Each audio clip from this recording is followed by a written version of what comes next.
黄伟哲表示，虎头埤是南宁八景之一，也是全国第一个灌溉式水库。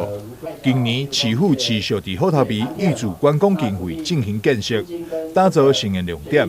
虎头埤缆车 BOT 案将会串联生活地区一个景点，是一个值得大家探索的观光旅游地区。也希望借由这次向民间招商，让百年的虎头埤水库有再现风华机会。在南台湾很重要的一个景点虎头埤，它缆车如果能够有人愿意来投入，然后这个招商成功，一定会成为一个非常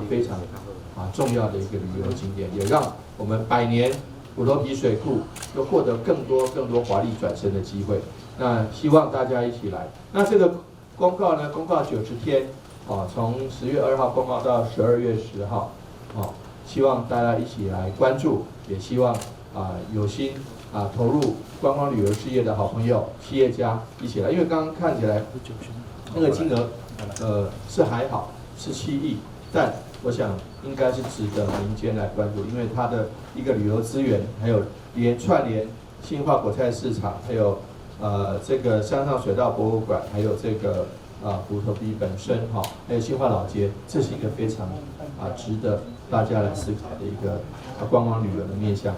观光旅局说明，缆车开发基地规划有5个场站，包含新化果菜市场站、虎头埤站、